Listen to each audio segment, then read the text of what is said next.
Study of history of life forms on earth is called as evolution. इसमें कुछ terms बार बार repeat होंगी, जैसे कि BYA, it stands for billion years अगो। जहां भी ये टर्म आए आपको समझ जाना है कि आज से 100 करोड़ साल पहले की बात हो रही है। एंड जहां भी MYA आए, it stands for million years ago. इससे आपको समझ जाना है कि 10 लाख साल पहले की बात हो रही है। तो आज से 20 बिलियन ईयर्स पहले एक बहुत बड़ा एक्सप्लोजन हुआ। That explosion is called as big bang. इस एक्सप्लोजन की वजह से हमारा यूनिवर्स ओरिजिनेट हो गया। अब जैसे ही ये बिग बैंग कंडेंस हो रहा था, ठंडा पड़ने लगा, इसमें से कुछ गैसेस निकली like hydrogen and helium. In gases के कंडेंसेशन से गैलेक्सी बनी। गैलेक्सी में सोलर सिस्टम बना, यानी सन और प्लैनेट्स बने। इसमें से मेन प्लैनेट जहां पर लाइफ एग्जिस्ट करती है, दैट इज अर्थ। ये बना 4.5 बिलियन ईयर्स अगो। जो अर्ली अर्थ था वो लेटर अर्थ से बहुत अलग था। अर्ली अर्थ कंडीशन रिड्यूसिंग थी, मतलब जिसके पास ऑक्सीजन नहीं होती थी। बट लेटर ऑन अर्थ के पास ऑक्सीजन बन गई। अब ये कैसे बनी? अर्थ में पानी था। पानी में जैसे ही यूवी रेज पानी के कांटेक्ट में आई तो इसे H2 और नेसेंट ऑक्सीजन में ब्रेक कर दिया। अब ये नेसेंट ऑक्सीजन के मॉलिक्यूल एक दूसरे से कंबाइन हुए एंड ऑक्सीजन का मॉलिक्यूल बन गया। तो अब जो अर्थ की कंडीशन है वो ऑक्सीडाइजिंग हो गई। देन ऑक्सीजन के मॉलिक्यूल ने फर्दर नेसेंट ऑक्सीजन से कंबाइन किया एंड ओजोन बन गई। तो अर्थ के अराउंड एक ब्लैंकेट भी बन गया ओजोन का, जो कि अब अर्थ को यूवी रेज से प्रोटेक्ट करेगा। अब इस प्रोटेक्टेड अर्थ कंडीशन में और ऑक्सीडाइजिंग अर्थ कंडीशंस में पहली लाइफ बनी। This was formed 4 billion years अगो। ये जो फर्स्ट लाइफ थी ये सेल्फ रेप्लिकेटिंग थी, मेटाबॉलिज्म होती थी इसमें, एंड इसको बोला जाता था प्रोटोबायोन। अब इस फर्स्ट लाइफ के बाद प्रोकैरियोट्स आए, फिर आए non cellular life, then unicellular life, then eukaryotes, then invertebrates. अब देखिए आपको ये समझना है कि ये इनसे आए ऐसा नहीं बोला जा रहा है, जस्ट टाइम पीरियड शो किया जा रहा है कि 4 बिलियन ईयर्स पहले फर्स्ट लाइफ आई, देन 3.5 बिलियन ईयर्स पहले प्रोकैरियोट्स आए, उसके बाद 3 बिलियन ईयर्स पहले non cellular life, then unicellular life आई 2 BYAs पहले, and eukaryotes were form 1.5 billion years ago. उसके बाद अब आ गए ऐसे ऑर्गेनिज्म जिनके पास वर्टिब्रल कॉलम नहीं है, they are called as invertebrates. ये बने 500 माया पहले। फिर इनवर्टिब्रेट्स के बाद कुछ जॉलेस ऑर्गेनिजम्स आए अराउंड 350 माया पहले। Jawless organisms were form. After that seaweeds and plants बने 320 मिलियन ईयर्स पहले, एंड उसके बाद पेरिडोफाइट्स आए। अब ये जो एगनाथन्स हैं, जॉलेस ऑर्गेनिजम्स हैं, इन्हीं ऑर्गेनिज्म से कुछ जॉर्ड ऑर्गेनिज्म बने, they are called as gnathostomes. Early gnathostomes थे किलोकैन, जिसे लॉब फिन कहा जाता है कॉमनली। फिर इनसे एम्फीबियंस बने। अब देखिए यहाँ जो मैंने बोला आपको कि ये तो जस्ट टाइम पीरियड की बात हो रही है कि पहले ये आए फिर ये आए, बट अब जो बात हो रही है एगनाथन से ग्नाथोस्टोमेटा आए, इनका इवोल्यूशन शो किया जा रहा है। अब एम्फीबियंस के बाद फिर रेप्टाइल्स आए, लैंड पर रहने वाले। फिर एक्वाटिक रेप्टाइल्स आए, देन फाइनली मैमल्स आ गए। रेप्टाइल से ही मैमल्स भी बने और एव्स भी बने। अब ये जो ऑर्गेनिजम्स हैं ये कैसे ओरिजिनेट हुए, इसको बताने के लिए अलग अलग थ्योरीज दी गई। तो उसको हम पढ़ रहे हैं अंडर ओरिजिन ऑफ। सबसे पहली थ्योरी थी theory of special creation. This was given by father Suarez. ये कहते हैं कि लाइफ बनाई है गॉड ने, वो भी 6 दिन के अंदर बना दिया। सबसे पहले दिन यूनिवर्स बनाया, दूसरे दिन सोलर सिस्टम बनाया, फिर उसमें अर्थ बनाया, फिर अर्थ में पानी डाला, एंड आखिरी दिन मेल एंड फीमेल बना दिए। जो सबसे पहला मैन माना जाता है that is Adam and women is Eve. Hinduism में इसे ही कह दिया जाता है कि जो सबसे पहले मेल फीमेल थे that was Shiv Parvati. But ये थ्योरी बिल्कुल रिजेक्ट कर दी गई बिकॉज गॉड के होने का कोई सबूत नहीं मिल पाया। तो उसके बाद सेकंड थ्योरी दी गई that was theory of spontaneous generation.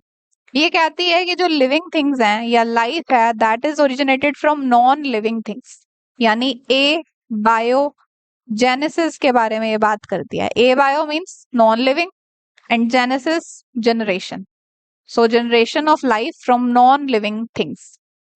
इसको बताने के लिए वैन हेलमोंट ने एक एक्सपेरिमेंट किया। इन्होंने एक कंटेनर में डर्टी शर्ट डाल दी एंड साथ में व्हीट ब्रान ले ली। व्हीट ब्रान बहुत ही फाइबरस होती है, न्यूट्रिटिव एलिमेंट हो गया। अब इसे 21 दिन तक छोड़ दिया एंड 21 डेज बाद इन्होंने देखा कि डर्टी शर्ट भी वही है, व्हीट ब्रान भी है, साथ में माइस देखने को मिल रहे हैं। तब ये तो कहते हैं कि ये जो माइस है वो इस डर्टी शर्ट और व्हीट ब्रान से ओरिजिनेट हो गया, मतलब ए बायोटिक चीजों से लाइफ ओरिजिनेट हो गई।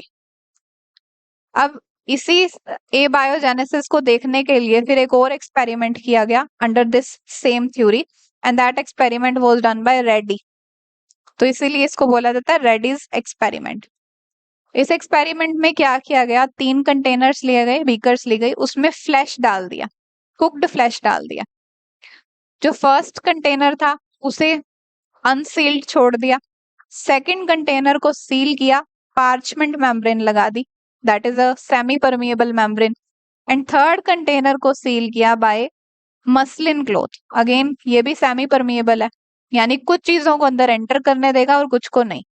जो चीज एंटर हो सकती है वो क्या है, गैसेस एंटर हो सकती है, ऑक्सीजन अंदर आ सकती है। अब कुछ दिन तक इसको जब छोड़ा तो ये देखा कि फर्स्ट कंटेनर के पास मैगट्स देखने को मिल रहे हैं, बट जो सेकंड और थर्ड कंटेनर है इसके अंदर मैगट्स नहीं है, जस्ट बाहर बाहर है।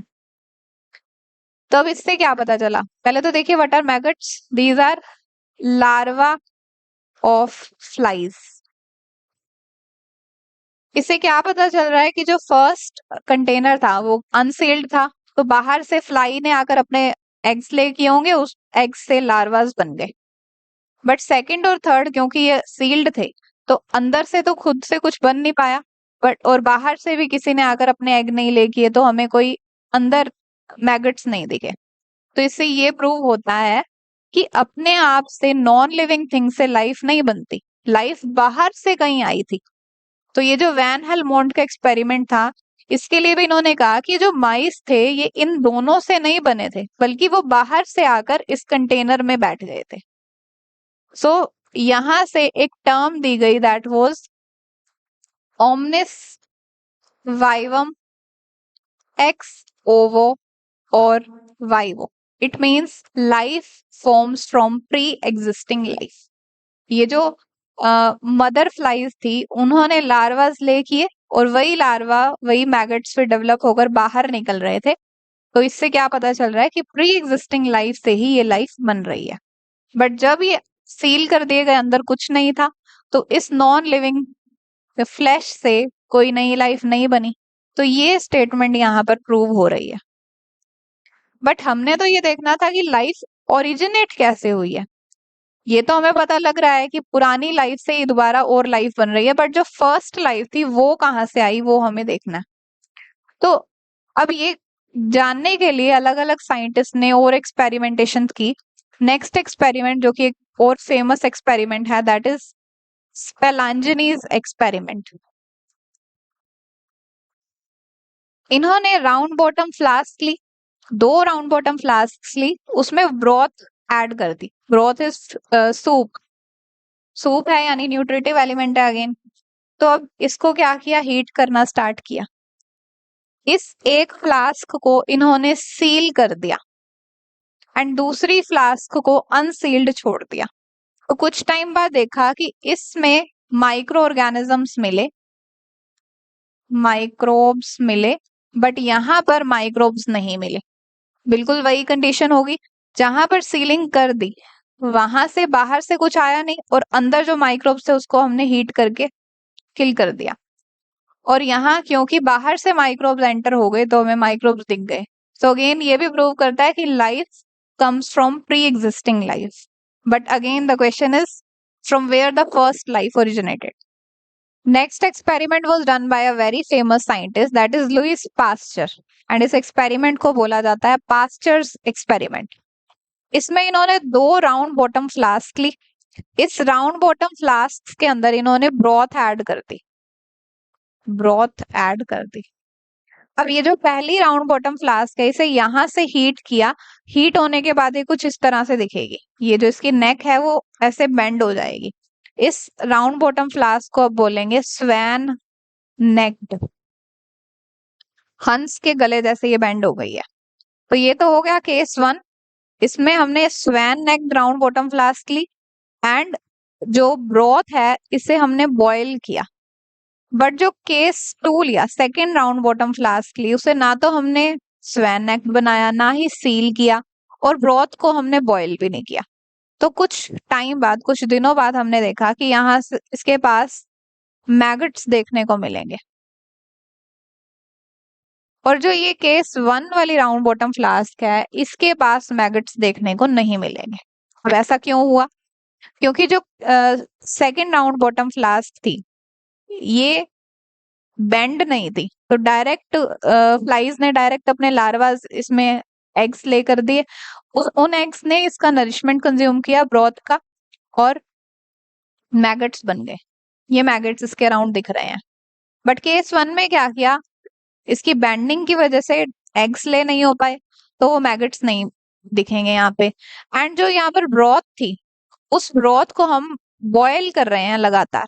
ड्यू टू बॉइलिंग जो अंदर माइक्रो ऑर्गेनिजम्स हैं वो किल हो जाते हैं। तो यहाँ पर एक इफेक्ट दे दिया गया that is called as Pasteur's effect या फिर इसे बोला जाता है पास्चराइजेशन। जो ये कहता है कि किसी भी लिक्विड को जब हम लगातार बॉयल करेंगे तो उसके माइक्रो ऑर्गेनिजम्स किल हो जाएंगे। तो फाइनली जो प्री एग्जिस्टिंग लाइफ थी उसको भी किल कर दिया गया।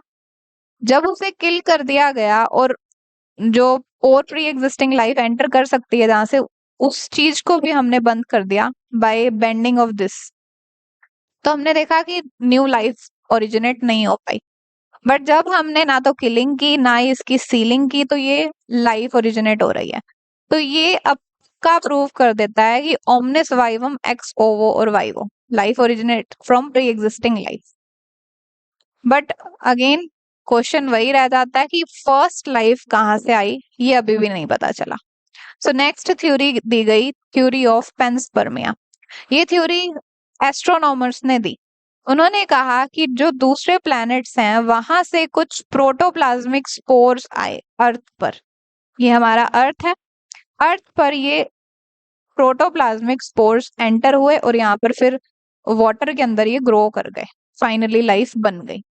बट ये जो व्यू है इसे भी रिजेक्ट कर दिया गया बिकॉज ये जो स्पोर्स हैं ये कैसे आए और एक्चुअल में आए भी या नहीं इसका कोई प्रूफ नहीं है। तो उसके बाद next theory I that is modern theory of origin of life और नेचुरलिस्ट थ्योरी और Oparin and हेल्डेन theory of origin of life. अभी देखिए इससे पहले जो हमने पढ़ा उसको एक बार दोबारा देख लेते हैं। हमने पहली थ्योरी पढ़ी थी, theory of special creation, then theory of spontaneous generation और एबायोजेनेसिस। इसके अंडर हमने वैन हेलमोंट का एक्सपेरिमेंट देखा, रेड्डी का एक्सपेरिमेंट देखा एंड स्पेलांजनी का एक्सपेरिमेंट देखा और पास्चर का एक्सपेरिमेंट देखा। फिर उसके बाद हमने थर्ड थ्योरी पढ़ी, थ्योरी ऑफ पेंसपर्मिया। अब हम पढ़ रहे हैं फोर्थ थ्योरी। तो ये थ्योरी दी थी ओपेरिन एंड हेल्डेन ने। Oparin was from Russia and Haldane was from England. इन दोनों ने इंडिपेंडेंटली काम किया था और जो इनका रिजल्ट था वो सेम था, सेम टाइम पर दिया था, तो इकट्ठे इनको पब्लिश किया गया। तो ये क्या कहते हैं, ये कहते हैं कि अर्ली अर्थ पर कुछ एटम एग्जिस्ट करते थे like hydrogen, oxygen, carbon, nitrogen. ये एटम्स एक दूसरे से कंबाइन हुए और मॉलिक्यूल्स बने। देन ये मॉलिक्यूल्स इन्होंने बनाए simple organic molecule like fatty acids, glycerol, amino acid, sugars. फिर इन्होंने कंबाइन होकर कॉम्प्लेक्स ऑर्गेनिक मॉलिक्यूल बनाए, जैसे कि मोनोसेकेराइड्स डाइसेकेराइड बनाएंगे, फिर tri, then tetra, finally polysaccharides बन गए। एंड अमीनो एसिड से प्रोटीन बने, एंड जो फैटी एसिड और ग्लिसरॉल है इससे फैट्स बने। सो एटम से इनऑर्गेनिक मॉलिक्यूल बनते हैं, फिर सिंपल ऑर्गेनिक मॉलिक्यूल और कॉम्प्लेक्स ऑर्गेनिक मॉलिक्यूल बन गए अर्ली अर्थ पर। तब ये मान लीजिए कि ये एक अर्ली अर्थ है, ये जो हमने कंटेनर बनाया this is similar too early अर्थ। तो इस कंटेनर में ये सब कुछ होता जा रहा है। अब अर्थ पर पानी तो था हमेशा से ही, वाटर भी है, एंड इस अर्थ पर अब ये कॉम्प्लेक्स ऑर्गेनिक मॉलिक्यूल्स भी आ गए हैं। इन सब को कलेक्टिवली बोला गया hot cup soup, because early अर्थ में टेम्परेचर ज्यादा था, तो यहाँ पर टेम्परेचर ज्यादा, ये सारा कुछ बॉइलिंग वाटर में बन रहा है, तो हॉट कप सूप या फिर प्री बायोटिक सूप बोल दिया गया इसे। प्री बायोटिक अर्ली लाइफ वाला सूप, इसी से ही अब लाइफ ओरिजिनेट हो गई। अभी तक ये जो सीरीज ऑफ स्टेप्स हमने देखा, all of these are called as chemogeny, that is chemical generation. अब ये जो कॉम्प्लेक्स ऑर्गेनिक मॉलिक्यूल्स हैं ये एग्रीगेट होंगे, और एग्रीगेट होने के बाद इनके पास इतनी कैपेबिलिटी है कि ये ग्रो कर सकते हैं और डिवाइड कर सकते हैं। इनके एग्रीगेशन को बोला जाता है coacervates. This was first seen by Oparin. इन कोएसरवेट्स के अंदर न्यूक्लिक एसिड आ जाता है। न्यूक्लिक एसिड कंट्रोल्ड कोएसरवेट्स को बोला जाता है प्रोटोबायोन। अब जब ये प्रोटोबायोन के ऊपर लाइपोप्रोटीन मेम्ब्रेन आ जाएगी, यानी लिपिड की और प्रोटीन की मेम्ब्रेन आ जाएगी, जिसे हम फोस्फोलिपिड बाइलेयर बोलते हैं या प्लाज्मा मेम्ब्रेन बोलते हैं, तब इसे बोल दिया जाएगा माइक्रोस्फीयर और प्रिमिटिव सेल। न्यूक्लिक एसिड तो है ही, लाइपोप्रोटीन मेम्ब्रेन है, अंदर कुछ कॉम्प्लेक्स ऑर्गेनिक सब्सटेंसेस भी हैं, तो अब इसे माइक्रोस्फीयर या प्रिमिटिव सेल बोल दिया गया। This was first seen by Fox. ये जो सीरीज ऑफ स्टेप्स हो रहे हैं which are giving rise to primitive cell और microsphere, this is called as biogeny, that is generation of life. तो ये सब कुछ बताया ओपेरिन एंड हेल्डेन ने। ये सब कुछ अलग अलग साइंटिस्ट के पास गया, ये जो सारा काम था, तो बहुत सारे साइंटिस्ट ने इसको सराहा कि ये काम बिल्कुल सही है, लॉजिकल बातें बताई गई है। तो इस चीज को प्रूव करने के लिए इसका एविडेंस दिया मिलर एंड यूरे ने। 1953 में एविडेंस दिया गया। इन्होंने अर्ली अर्थ कंडीशन क्रिएट कर लिया। अर्ली अर्थ में टेम्परेचर ज्यादा था, पानी था, पानी यहाँ से इनलेट कराया पानी का, ये पानी जा रहा है यहाँ पर बॉयल हो रहा है, जाते जाते इलेक्ट्रोड्स के कांटेक्ट में आया, ये इलेक्ट्रोड्स 800 डिग्री सेल्सियस पर मेंटेन किए गए, एंड यहाँ पर गैसेस ली गई जो प्रिमिटिव अर्थ में अवेलेबल थी, that were methane, ammonia and hydrogen gas. इनकी रेशियो ली 2:1:2। तो अब जब ये पानी बॉयल होकर यहाँ से जा रहा है एंड इन गैसेस के कांटेक्ट में आ रहा है, उसके बाद फिर यहाँ कंडेंसर में आया, कंडेंस होने के बाद पानी बाहर आया। इस बाहर आने वाले पानी को जब चेक किया गया तो इसमें हमें glycine, alanine, serine and methionine, ये अमीनो एसिड देखने को मिले। यानी जो कीमोजेनी बताई गई थी कि जो सिंपल ऑर्गेनिक मॉलिक्यूल्स होते हैं, इनऑर्गेनिक मॉलिक्यूल्स होते हैं, उनसे सिंपल ऑर्गेनिक मॉलिक्यूल बनते हैं और फिर कॉम्प्लेक्स ऑर्गेनिक मॉलिक्यूल बनते हैं, प्रोटीन बन जाते हैं। ये जो चीजें थी glycine, alanine, serine, methionine, these were amino acids. Amino acid ही फर्दर प्रोटीन बनाते हैं और फिर उसके बाद कोएसरवेट, प्रोटोबायोट और माइक्रोस्फीयर बनते हैं। तो इस एक्सपेरिमेंट से ये प्रूव हो गया कि जो प्रिमिटिव अर्थ था उस पर एक्चुअल में कीमोजेनी हुई एंड फिर उसके बाद बायोजेनी हुई, और लाइफ ओरिजिनेट हो गई। तो जो ओपेरिन और हैल्डन की ये थ्योरी थी, modern theory, this was considered the best for the origin of life. अब हम सम अप कर लेते हैं। हमने देखा कि सबसे पहले कॉस्मिक इवोल्यूशन हुआ, यूनिवर्स ओरिजिनेट हुई, सोलर सिस्टम ओरिजिनेट हुआ, प्लैनेट्स बने। उन प्लैनेट्स में फिर एटमॉस्फेयर बना, ज्योग्राफी बनी, दैट वाज जियोलॉजिकल इवोल्यूशन। फिर इसके अंदर केमिकल्स अपने आप को एग्रीगेट करके कॉम्प्लेक्स बनाने लगे, that is chemical evolution. And after that life originate हो गई और इवॉल्व हुई, that is biological evolution. That's all about origin of life.